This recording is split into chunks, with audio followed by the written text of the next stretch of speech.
In the year of our Lord 1170, in the bustling port city of Beggiaia on the North African coast, a young Italian boy named Leonardo sat cross-legged on a woven mat in the merchant quarter, watching his father conduct business with Arab traders whose robes carried the dust of caravans that had travelled from Damascus and beyond.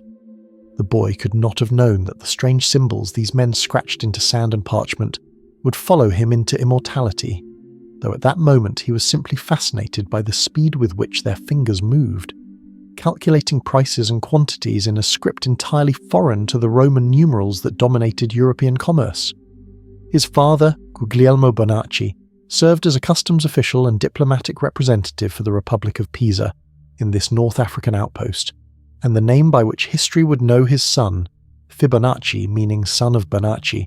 would not emerge for centuries after his death, a curious detail given that the sequence bearing this invented name would become one of mathematics' most celebrated patterns. The merchants Leonardo observed that day were heirs to a mathematical tradition stretching back through generations of Islamic scholars who had themselves inherited and transformed knowledge from India, Persia, and the ancient Greeks, creating what modern historians recognize as a golden age of science that flourished while European monasteries preserved but rarely expanded classical learning. The Hindu-Arabic numeral system that Leonardo watched these traders employ with such facility included a revolutionary concept that Roman notation lacked entirely: the zero, a placeholder that transformed calculation from a cumbersome manipulation of symbols into something approaching the fluidity we recognize today. In the markets of Beggiaia, merchants calculated profit margins, converted between currencies, and tracked inventory with an efficiency that would have astonished their European counterparts still struggling with the additive logic of letters representing numbers, where 48 required writing, gewutzt, and performing calculations meant rearranging symbols according to complex rules that made even simple addition a task requiring specialized training. Young Leonardo absorbed this mathematical culture with the hunger of an intellect born into the wrong civilization, and his father, recognizing the boy's aptitude, ensured his education included not merely the practical arithmetic of trade, but also the theoretical foundations that Islamic mathematicians had developed in their pursuit of knowledge for its own sake. The scholars Leonardo encountered in North Africa worked within a tradition that valued mathematics as a window into divine order, a perspective inherited partly from Greek philosophy, but transformed by Islamic theology into something distinctly different from the practical applied focus that would later characterize much of European science. These men studied number theory, algebra, itself an Arabic word from al-jabr, meaning reunion of broken parts, and geometric proofs with an intensity that assumed mathematics revealed fundamental truths about creation itself, not merely useful tools for engineering and commerce. In this intellectual atmosphere, Leonardo encountered a problem that appeared deceptively simple, almost childlike in its construction, yet contained within its structure a pattern that would ripple through mathematics, art, architecture, and natural philosophy for centuries beyond his lifetime. The problem concerned rabbits, those prolific creatures that medieval Europeans knew well from their warrens and that featured in both agricultural economy and aristocratic hunting, though the rabbits in this mathematical scenario behaved according to rules far more orderly than any flesh and blood animals. Imagine, the problem proposed, a pair of newborn rabbits, one male and one female, placed in an enclosed space, and assume these rabbits take 1 month to mature to reproductive age, at which point they produce precisely one new pair of rabbits, again one male and one female. Assume further that these new rabbits mature in turn after 1 month, and produce their own pair, and that this process continues without death, with each mature pair producing exactly one new pair each month in perpetuity. The question that followed seemed straightforward enough. How many pairs of rabbits would exist after 12 months? Yet working through this problem revealed something unexpected, a numerical sequence that emerged from the simple rules governing rabbit reproduction like a mathematical organism growing according to its own internal logic. In the first month, there existed only the original pair, still immature and not yet breeding. In the second month, that pair had matured but had not yet produced offspring, so the population remained at 1 pair. In the third month, the original pair produced their first offspring, bringing the total to 2 pairs. In the fourth month, the original pair produced another pair while their first offspring matured but had not yet bred, yielding 3 pairs total. In the 5th month, both the original pair and their first offspring produced new pairs, while the second-generation offspring remained immature, creating a population of 5 pairs. Leonardo wrote these numbers in sequence: 1, 1, 2, 3, 5, and even a casual observer might notice the pattern emerging. Each number after the first 2 equals the sum of the 2 preceding numbers. Continuing this logic, the 6th month would bring 8 pairs, since 5 pairs existed in the previous month, and 3 pairs were capable of breeding 2 months prior. The 7th month yielded 13 pairs, the 8th produced 21, the 9th resulted in 34, the 10th reached 55, the 11th climbed to 89, and the 12th month concluded with 144 pairs of rabbits hopping through this hypothetical enclosed space. A number that had grown from a single pair through the relentless application of a simple rule that each mature pair produced 1 new pair each month. This sequence, 1, 1, 2, 3, 5, 8, 13, 21, 34, 55, 89, 144, appeared in Leonardo's book Liber Abaci, which he completed around the year 1202 after returning to Pisa, bringing with him the mathematical treasures he had gathered during his years in North Africa and his subsequent travels throughout the Mediterranean world, where Islamic, Byzantine, and European cultures intersected in the cosmopolitan trading cities that lived and died by their ability to calculate, navigate, and negotiate. The book's title translates as the Book of Calculation, though Abaci, in this context, refers not to the physical counting frame we associate with the term, but rather to calculation in general.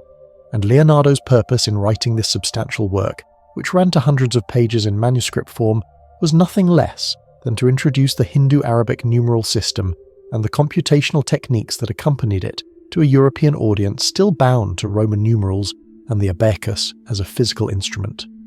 The rabbit problem appeared in the 3rd section of Liber Abaci, embedded among numerous other mathematical puzzles and practical problems involving currency conversion, profit calculation, and geometric mensuration.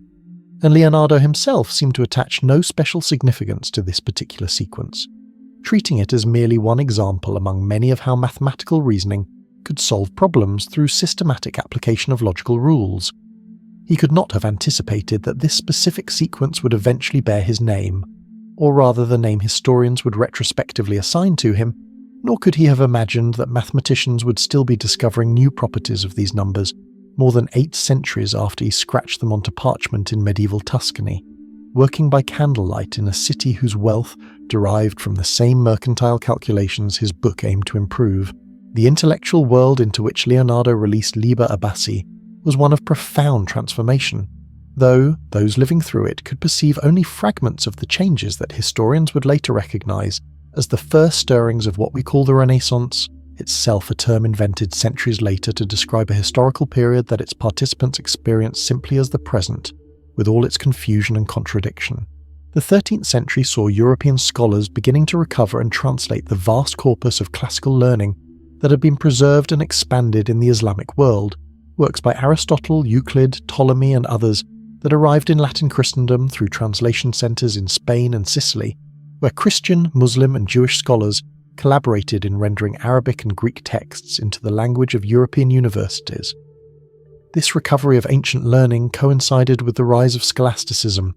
that distinctive medieval intellectual movement that sought to reconcile classical philosophy with Christian theology through rigorous logical analysis, producing thinkers like Thomas Aquinas, who would attempt to construct comprehensive systems explaining everything from physics to ethics within a unified framework that acknowledged both reason and revelation. Mathematics occupied a curious position in this scholastic universe, valued as one of the 7 liberal arts that form the basis of university education, specifically as part of the quadrivium, alongside geometry, astronomy, and music, yet often studied more for its theoretical beauty and its connections to cosmology than for its practical applications in commerce or engineering. The sequence Leonardo introduced through his rabbit problem embodied this tension between pure and applied mathematics, for while the problem itself was framed in practical terms involving animals and breeding, the pattern it revealed possessed properties that would fascinate mathematicians pursuing knowledge for its own sake. Those who studied numbers not to calculate merchant accounts, but to glimpse what they considered the mathematical architecture underlying creation itself. Yet for more than 3 centuries after Leonardo's death around 1250, the sequence that would become known as the Fibonacci sequence attracted little attention outside the narrow circles of mathematical practitioners, those who read and copied manuscripts like Liber Abaci as part of mastering the computational arts required for serious work in astronomy, accounting, or surveying. Medieval and Renaissance mathematicians mentioned the sequence occasionally in their own treatises, usually in the context of similar recreational problems about breeding animals or growing plants. But no one recognized in these numbers anything more remarkable than a clever puzzle that demonstrated how mathematical reasoning could model idealized natural processes, a minor example of mathematics' ability to describe pattern and regularity in a cosmos that medieval Christians understood as ordered by divine intelligence. The cultural context that prevented earlier recognition of the sequence's deeper properties also explains why, when mathematicians finally began to perceive its more subtle characteristics, they did so within a framework of assumptions about nature, number, and beauty that modern mathematicians would find foreign. The Renaissance, that multifaceted cultural transformation that accelerated in 15th century Italy before spreading across Europe, brought with it a revived interest in classical aesthetics and a new attention to proportion, harmony, and the mathematical relationships that seem to govern both artistic beauty and natural form. Artists like Leonardo da Vinci, born more than 2 centuries after his mathematical namesake in a different cultural universe, despite the relatively short temporal distance, pursued studies of human anatomy and natural observation with an intensity that assumed nature operated according to discoverable principles that mathematics could capture and art could represent. It was in this milieu of Renaissance humanism, with its conviction that human reason could penetrate nature's secrets through careful observation and mathematical analysis, that scholars began to notice something peculiar about the ratios formed by successive numbers in the sequence Leonardo had introduced in his rabbit problem.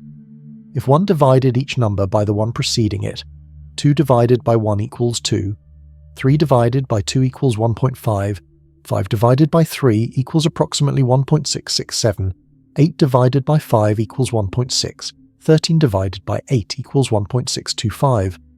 The ratios oscillated around a value that seemed to converge toward a specific number as the sequence progressed. This number, approximately 1.618,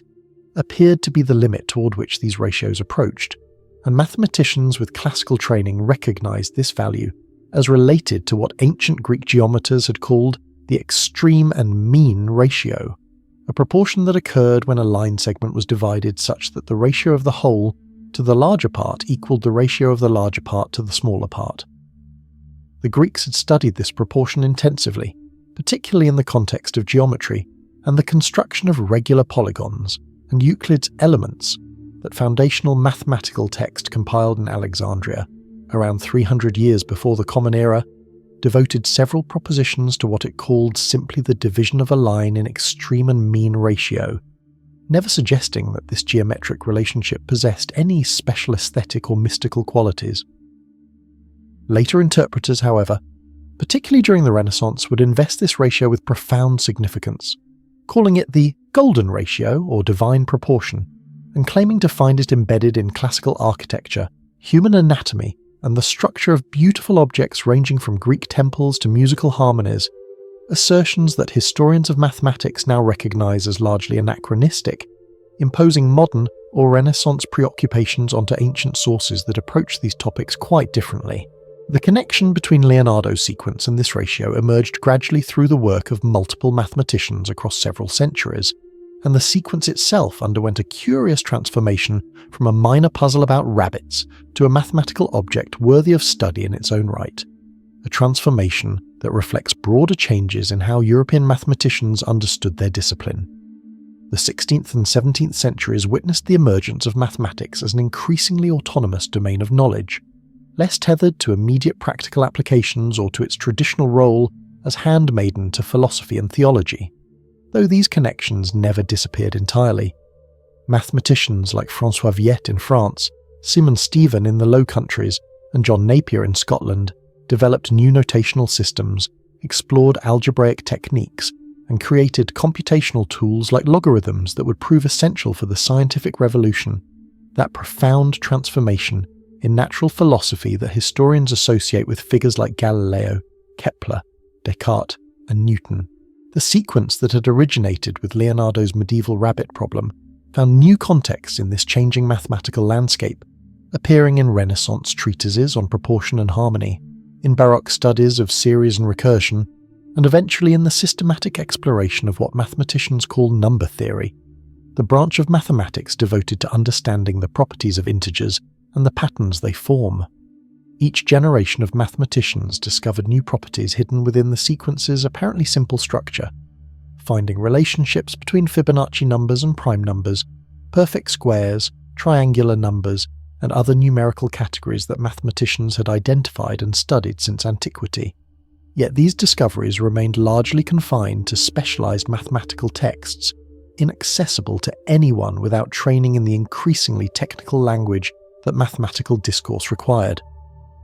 A German mathematician named Johannes Kepler, better known for his astronomical work and his discovery of the laws of planetary motion that would provide crucial evidence for the Copernican model of the solar system, noticed in the early 17th century that the ratio of consecutive Fibonacci numbers approached the golden ratio, a connection that would prove significant for later investigations, but that Kepler himself mentioned only in passing in a letter where he discussed various mathematical curiosities. Kepler's primary interest lay elsewhere, in understanding the geometry of planetary orbits, in investigating the mathematical laws governing physical phenomena, and in pursuing a grand vision of cosmic harmony that blended mathematical insight with theological conviction. Yet his casual observation about the Fibonacci sequence and the golden ratio demonstrated how this sequence had become part of the conceptual furniture of advanced mathematical practice, a known pattern that mathematicians could reference and explore without feeling obligated to explain its origin or justify its interest. The 18th century brought new mathematical approaches that would eventually illuminate the Fibonacci sequence in unexpected ways, particularly through the development of analysis, that branch of mathematics dealing with limits, continuity, and infinite processes, along with the increasing use of algebra as a tool for expressing relationships that transcended specific numerical examples.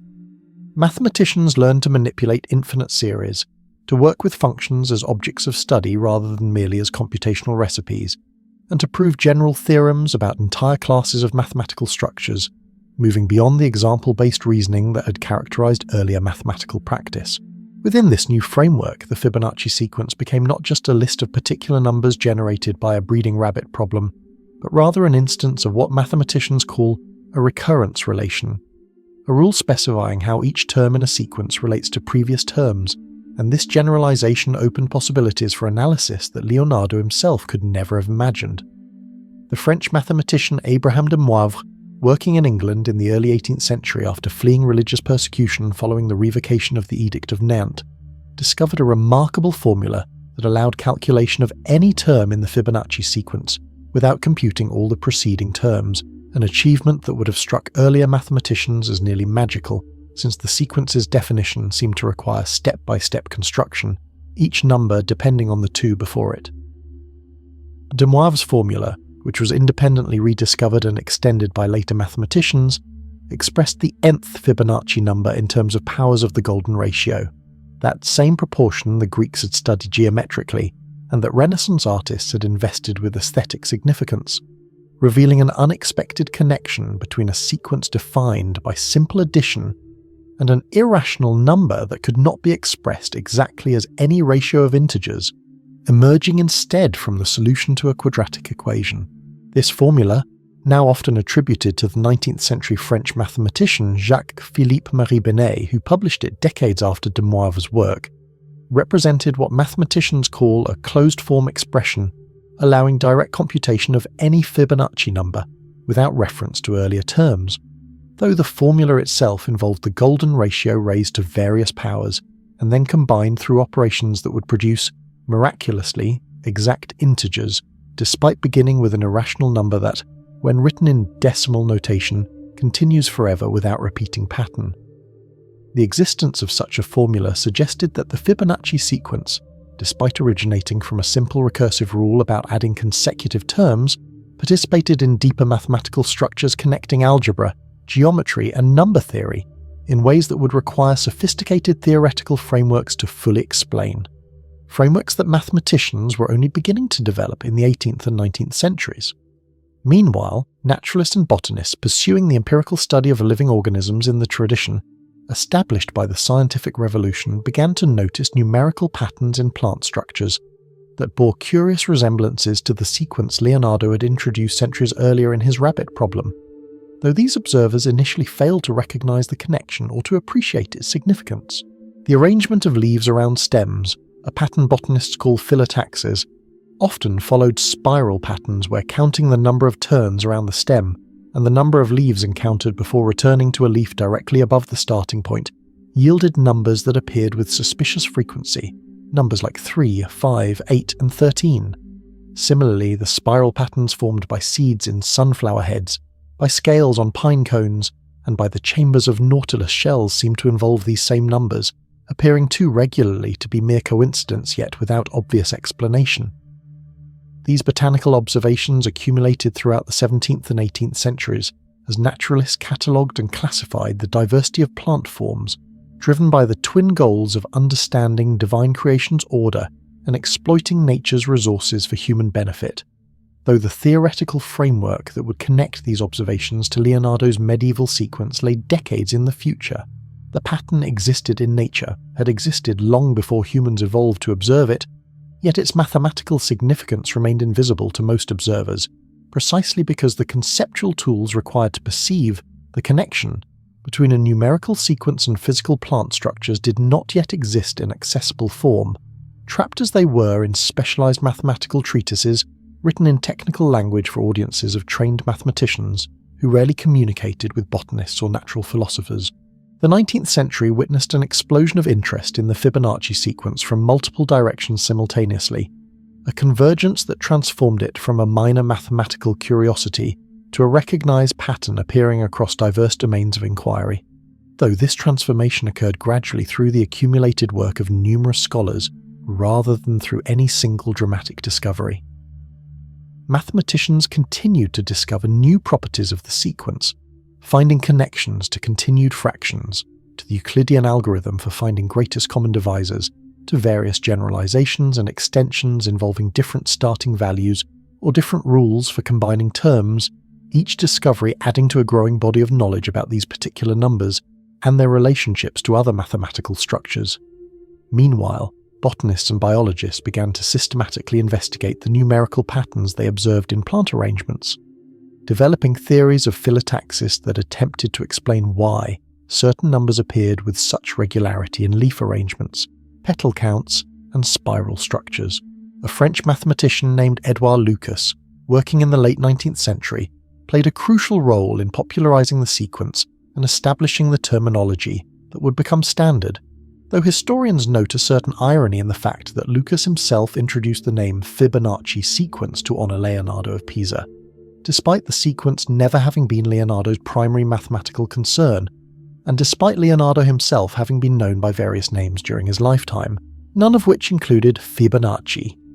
Lucas studied the sequence intensively, discovering numerous properties and generalizations, and his decision to attach Leonardo's name to these numbers, using the nickname that later historians had invented, ensured that this pattern would forever be associated with the medieval mathematician who had introduced it merely as an example in a comprehensive book about calculation, not as a discovery warranting special attention. Lucas also introduced what are now called Lucas numbers, a related sequence following the same recursive rule. Each term equals the sum of the two preceding terms, but beginning with different starting values, specifically 2 and 1 rather than 1 and 1, producing the sequence 2, 1, 3, 4, 7, 11, 18, and so forth. The existence of this closely related sequence demonstrated that the Fibonacci pattern was not unique to the specific rabbit problem Leonardo had posed, but rather represented a general mathematical structure that could be instantiated with different initial conditions, and mathematicians discovered that Lucas numbers and Fibonacci numbers shared many properties, obeying similar formulas and appearing in similar contexts, suggesting that both were special cases of an even more general mathematical phenomenon that researchers could investigate abstractly without reference to rabbits, plants, or any physical interpretation. The late 19th and early 20th centuries saw the emergence of what might be called Fibonacci enthusiasm, a cultural phenomenon extending well beyond professional mathematics to include artists, architects, mystics, and popularizers who claim to find the golden ratio and Fibonacci numbers embedded throughout nature, art, and human culture, often making assertions that serious historians and mathematicians now recognize as exaggerated, unfounded, or simply false. The claim that the Parthenon's proportions embodied the golden ratio, that Renaissance paintings concealed Fibonacci compositions, that the ratio determined human beauty standards. These and similar assertions became commonplace in popular literature despite lacking solid historical or empirical evidence, representing less the discovery of objective patterns than the projection of modern preoccupations onto historical and natural phenomena that had been created or had evolved without reference to any particular mathematical ratio. Professional mathematicians, meanwhile, continued to uncover genuine properties of the Fibonacci sequence that required no embellishment or mystification to prove interesting, properties connecting these numbers to areas of mathematics that Leonardo could never have anticipated. The sequence appeared in the analysis of the Euclidean algorithm, that ancient procedure for finding the greatest common divisor of two numbers, where mathematicians proved that consecutive Fibonacci numbers represented the worst-case scenario, requiring the maximum number of steps to complete the algorithm,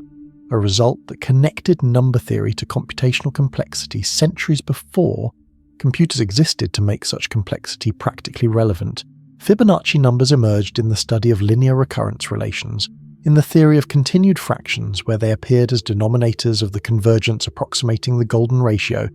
and in combinatorial problems about counting configurations and arrangements that had no obvious connection to Leonardo's original rabbit problem. The 20th century brought computers, those revolutionary machines that transformed calculation from a human activity into an automated process,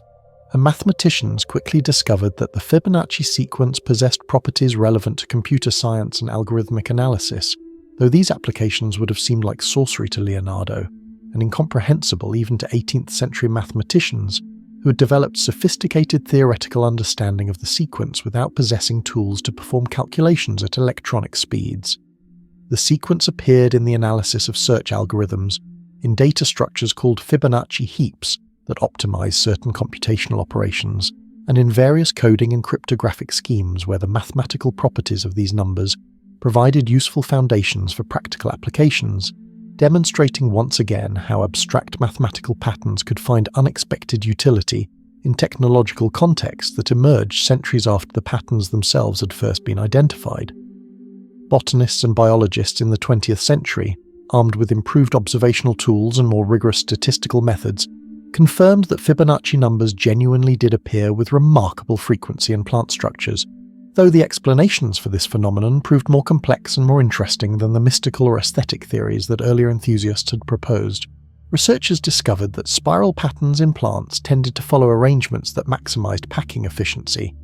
allowing seeds, leaves, or other structures to position themselves for optimal access to sunlight, water, or nutrients, and the mathematics of optimization in these contexts naturally produced angles and ratios related to the golden ratio and Fibonacci numbers. The phenomenon resulted not from plants somehow knowing mathematics, but from evolutionary processes favoring configurations that happened to correspond to mathematical optima. A beautiful example of how physical and biological systems can embody mathematical principles without intentional design or conscious implementation. The spiral patterns formed by florets in a sunflower head, when analysed carefully, revealed two sets of spirals running in opposite directions,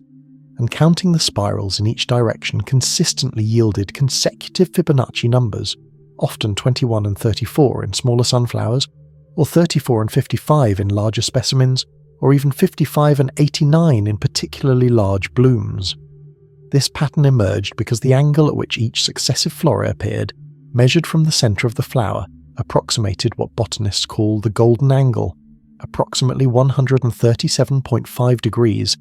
an angle derived from the golden ratio that produces optimal packing, without leaving significant gaps or creating overcrowded regions. The mathematical elegance of this arrangement existed independent of human observation, had existed in sunflowers and similar plants long before humans evolved to notice patterns.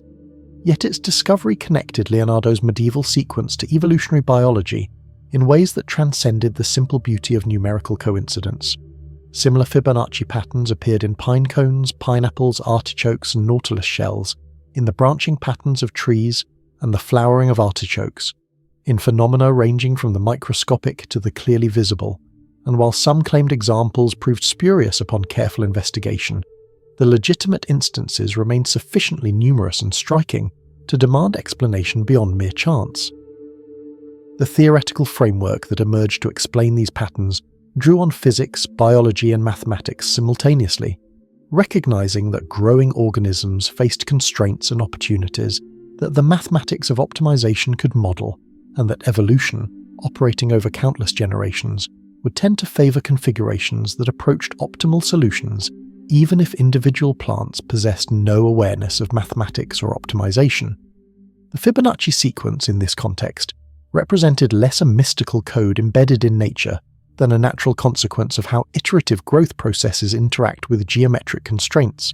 a profound insight that made the pattern more rather than less remarkable. Contemporary mathematicians continue to discover new properties of Fibonacci numbers, publishing hundreds of papers annually exploring connections to graph theory, number theory, topology, and other advanced mathematical fields, while the Fibonacci Quarterly, a journal devoted entirely to this sequence and related topics, has appeared continuously since its founding in the 1960s,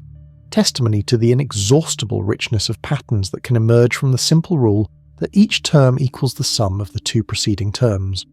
Researchers have discovered that Fibonacci numbers possess distinctive properties regarding divisibility. For instance, every third Fibonacci number is divisible by 2, every fourth by 3, every fifth by 5, and generally the greatest common divisor of two Fibonacci numbers equals the Fibonacci number whose index is the greatest common divisor of the original indices,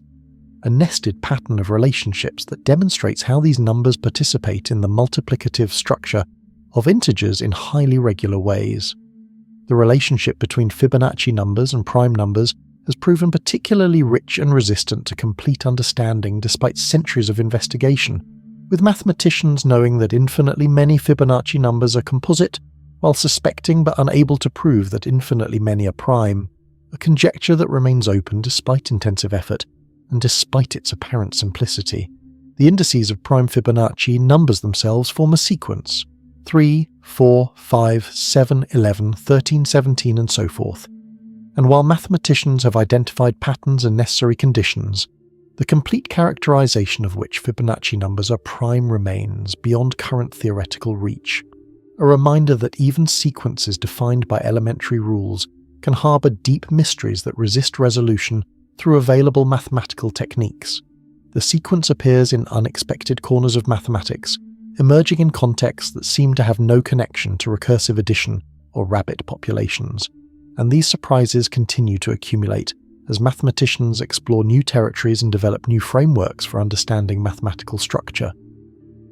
Fibonacci numbers appear in the expansion of certain continued fractions, in formulas involving binomial coefficients and Pascal's triangle, in identities connecting them to powers of the golden ratio, and in relationships with other famous sequences like the Catalan numbers and the Stirling numbers, each connection revealing something about how different mathematical structures relate to one another in the abstract landscape that mathematicians explore with increasing sophistication and power. The golden ratio itself, that number toward which the ratios of consecutive Fibonacci numbers converge, has become perhaps the most famous irrational number after pi,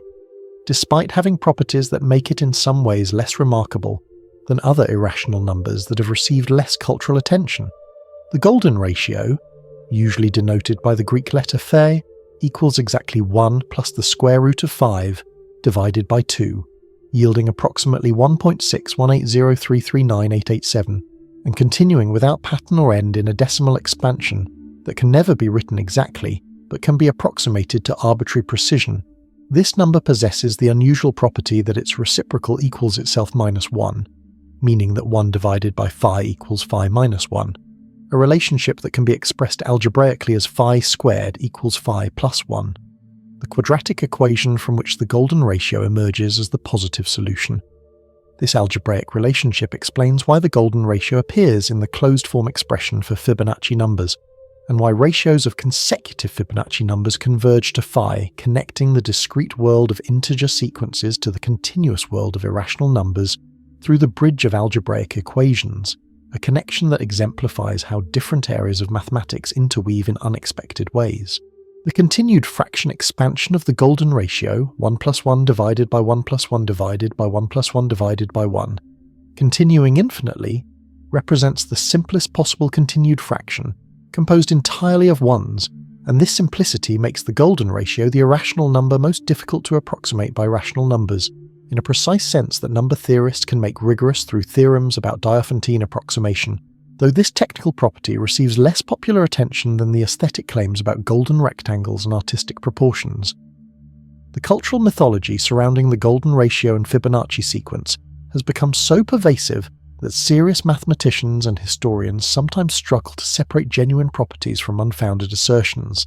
a challenge complicated by the fact that some popularizers seem more interested in perpetuating appealing myths than in distinguishing truth from fiction. The claim that the golden ratio appears in the Great Pyramid's dimensions, that Leonardo da Vinci used it consciously in painting the Mona Lisa, that it determines the proportions of the human body or the spiral of galaxies. These assertions range from the highly dubious to the demonstrably false, yet they circulate widely in popular books, documentaries, and educational materials, creating a parallel universe of Fibonacci mythology that coexists uneasily with the rigorous mathematical understanding that researchers have developed through careful study. Yet even setting aside exaggerated claims and focusing only on properties that mathematicians have rigorously proven, the Fibonacci sequence retains remarkable richness and beauty, connecting elementary arithmetic to advanced number theory, linking discrete sequences to continuous ratios, appearing in optimization problems and biological structures, and continuing to generate new research questions and unexpected applications centuries after Leonardo wrote his rabbit problem in medieval Pisa. The sequence represents a genuine mathematical pattern, worthy of study and appreciation without requiring embellishment through false claims about pyramids or paintings, though the persistence of such claims suggests something about human psychology and our desire to find order, meaning, and beauty in both nature and culture, perhaps revealing as much about ourselves as about mathematics. The historical trajectory from Leonardo's practical problem about breeding rabbits to contemporary research in number theory and computer science illustrates how mathematical ideas can have lives that extend far beyond their creator's intentions, evolving through centuries of investigation as each generation discovers new contexts and new significance in patterns that earlier mathematicians had noted but not fully explored. Leonardo's mathematical legacy extends beyond the Fibonacci sequence to include his introduction of Hindu-Arabic numerals to European commerce and his role in transmitting Islamic mathematical knowledge to Latin Christendom. Yet the rabbit problem has overshadowed these perhaps more historically significant contributions, a curious inversion where a minor example has eclipsed major achievements, though this inversion itself tells us something about how mathematical reputation develops through unpredictable processes of cultural transmission and scholarly attention.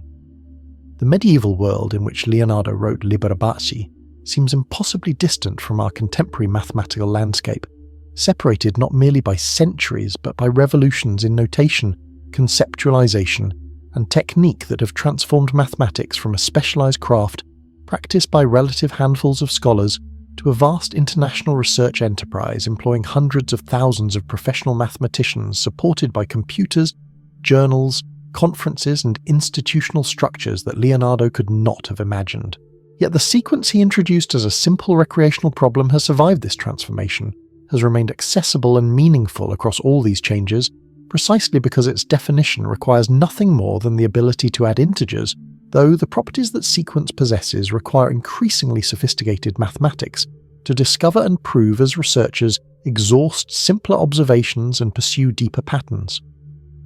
Contemporary mathematicians studying Fibonacci numbers employ techniques from abstract algebra, complex analysis, and computational number theory, tools that would be entirely incomprehensible to Leonardo, and that represent centuries of accumulated innovation in mathematical practice and theory. Yet these modern researchers are investigating the same sequence that the medieval merchant's son introduced, their work connected to his through an unbroken chain of mathematical reasoning stretching across 8 centuries. This continuity represents something profound about mathematics as a human endeavour, its ability to accumulate knowledge that remains valid across cultural and temporal boundaries, its capacity to connect researchers separated by centuries and continents through shared engagement with abstract patterns that transcend particular historical circumstances. The Fibonacci sequence has become a cultural touchstone extending beyond mathematics into popular culture, appearing in novels like The Da Vinci Code, in artistic compositions, in musical structures where composers have organized rhythms or pitches according to Fibonacci proportions, and in countless educational contexts where teachers use the sequence to introduce students to mathematical pattern recognition and recursive thinking. This cultural presence has both benefits and costs. The sequence's fame brings mathematical ideas to wider audiences, but also generates misconceptions and exaggerations that serious mathematicians must then work to correct, creating a tension between popularization and precision that characterizes much contemporary mathematical communication. The sequence continues to appear in unexpected places as researchers explore new domains, finding Fibonacci patterns in quantum physics, in the structure of quasi-crystals that possess ordered but non-periodic atomic arrangements, in financial markets where some traders claim to identify Fibonacci ratios in price movements, though economists remain skeptical of such claims, and in computer algorithms where Fibonacci numbers provide useful test cases and optimal structures for certain computational problems. Each new application renews interest in the sequence and prompts fresh investigation of its properties, creating a positive feedback loop where wider application drives deeper theoretical study, which in turn enables further applications, a virtuous cycle that shows no sign of exhausting itself, despite centuries of sustained attention. The mathematical theory surrounding Fibonacci numbers has grown to encompass vast territories of advanced mathematics, with researchers proving theorems about Fibonacci numbers using techniques from virtually every area of contemporary mathematical research, demonstrating connections to elliptic curves, modular forms, algebraic geometry, and other sophisticated frameworks that represent the frontier of current mathematical knowledge. These advanced studies have revealed that Fibonacci numbers participate in deep patterns, connecting different areas of mathematics, patterns that suggest underlying unity in mathematical structures that superficially appear unrelated, and researchers have found that results about Fibonacci numbers sometimes provide crucial test cases or examples for broader mathematical conjectures,